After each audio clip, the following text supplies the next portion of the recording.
Have unshakable faith in yourself to become everything you want to be.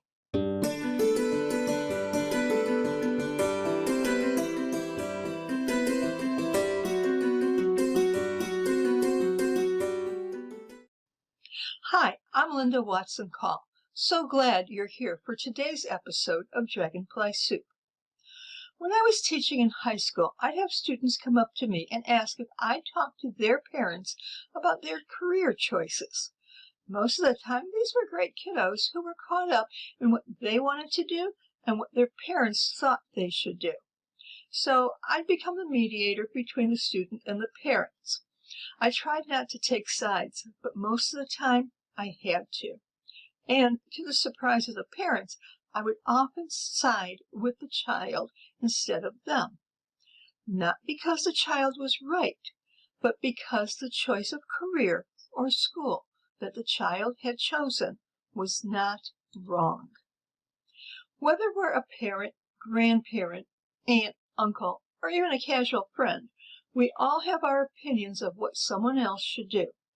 And this opinion is often based on our experiences, which is fine. But it's not fine when it interferes with the growth, happiness, or welfare of another person. I had one student who enjoyed music. She played the cello and was quite good at it. Her parents had aspirations of her becoming another Jennifer Ward Clark. My student didn't have that goal. She confided in me that even though she loves playing the cello, she doesn't see it as a viable career. She loved science and wanted to work as an environmentalist.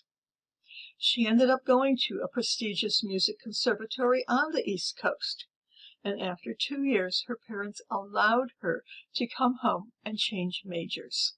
Today, she's an environmental engineer working with a state agency to help companies reduce air pollution. She doesn't hold anything against her parents. She knows they meant well. She just wishes they would have given her the opportunity to make her choice from the beginning. This type of situation doesn't only happen between parents and children. We decide on a goal and start to work toward it. Then, a person who we respect starts to tell us all the reasons why we won't achieve that goal. Usually, it starts rather subtly, like, do you really think a move to that city will help your career? I'm sure you can find another similar position right around here. That gets us thinking, like maybe they know something about us that we don't even realize. We start to doubt ourselves when we should say that we know what's best for us in our situation. I don't know who said this, but this is a great way to live. Have unshakable faith in yourself to become everything you want to be. Now, you might not be able to do everything on your own. You may need help financially or emotionally, but you should not question your belief in yourself or in your goal because someone else tells you it isn't the right thing for you to do. Someone else doesn't know you as well as you know yourself. Someone else doesn't know your situation as well as you know it. And no one knows your dreams as well as you do. So take that goal and put together your plan. I like to look at everything that could go right and then look at everything that could go wrong. So everything that I decide that could go right is part of my goal.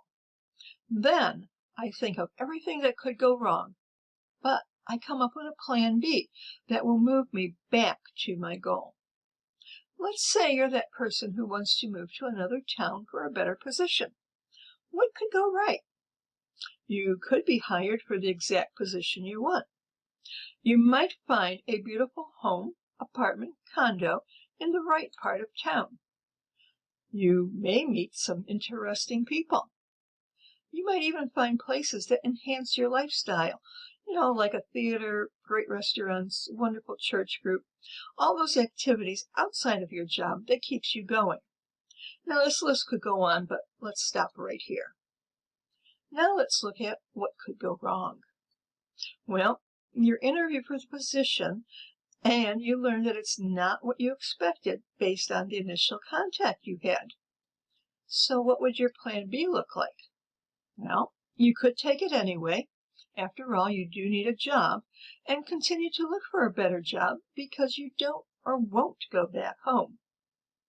You could turn the job down, knowing that you have savings for at least 3 months and start looking for a better position.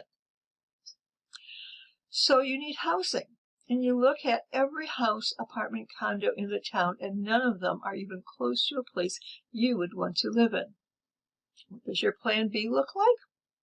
You start looking at nearby towns. Something has to show up.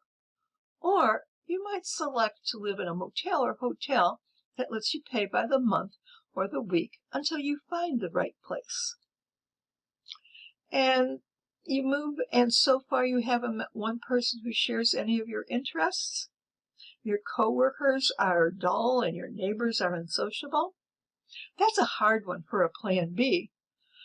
So you could read a good book at lunch, or you could listen to what your coworkers' interests are. Maybe they seem boring. Playing euchre at lunch isn't your style. But hey, if you don't give it a try, you may not know that it really is fun. As for your neighbors, share something with them. A joke or an anecdote when you see them.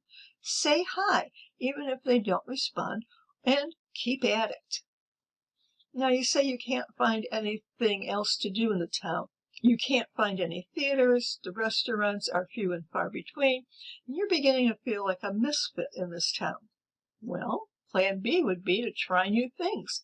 Try anything, because if you don't, you'll never know what new adventures are out there for you. But whatever you do, you know that you're doing it for yourself, not for another family member or a friend. You know what you want in life, and only you can make it happen. Now, I invite you to share in the comments below or in a private message one thing that you did that other people doubted that you could ever do. Tell us what you've done to show that this is your life and you know what's best for you. And be sure to click like for this week's episode. And while you're at it, share it with your friends. And I'll see you next week, right here on Dragonfly Soup. Here's to our transformation and our best year ever.